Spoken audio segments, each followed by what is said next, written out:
Alrighty, time for another edition of Science Sunday here in our capital city at the Connecticut Science Center, joined by Thomas. Good morning. Good morning. How's it going? Doing well. So it's summer.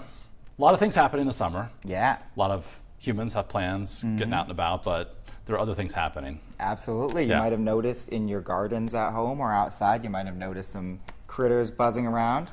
And we're going to learn today about why bees are so good at pollinating. So it's all about pollinating. Yep, okay.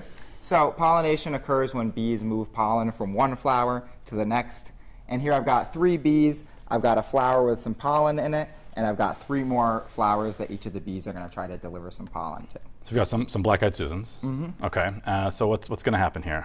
So bees, they come around and they pick up the pollen on their bodies, and so we have 3 different bees made of different materials, and we're going to see which material is best at picking up the pollen and then dropping it off the next flower. Okay. So I'm going to start with my Play-Doh bee here. We'll have him fly around into the flower, dip himself in the flower a little bit, and when they land on the flower, it's not always a graceful landing. Sometimes they bump into it a little bit, so we'll tap him off on the flower. Okay. He leaves some pollen. We'll check it out for the next one. This is the 3D printed bee, so it's made of plastic. All right. Have him fly around, dip himself in the flower a little bit. Tap himself off on the flower. He leaves a little bit of pollen too. All right. But now we'll check out the fuzzy one.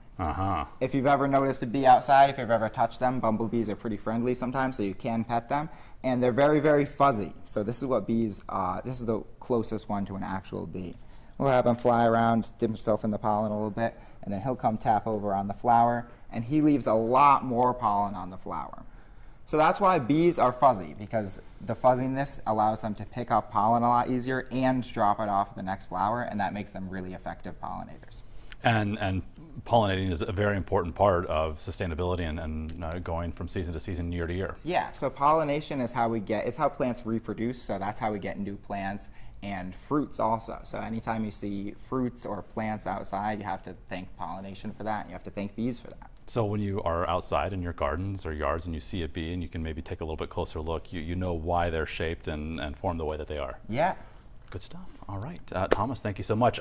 Before we go, we want to let folks know that up in the traveling exhibition space, it's traveling, so that means things come and go. So what's there currently isn't there much longer. Right. So we have our science fiction, science future exhibit, which highlights all sorts of cool technology and innovations that we're looking at in the future. So future technology that we're trying to develop to bring science fiction into reality. All right, so and go ahead. It's the last couple weeks of it, so make sure you come check it out. So it's included with general admission. It is included with a membership. So we'll, of course, be letting folks know about what's coming in place of that in the coming weeks. Yeah, definitely stay tuned for that. Good stuff. All right, thank you so much. And, of course, we'll see you for another edition of Science Sunday next weekend.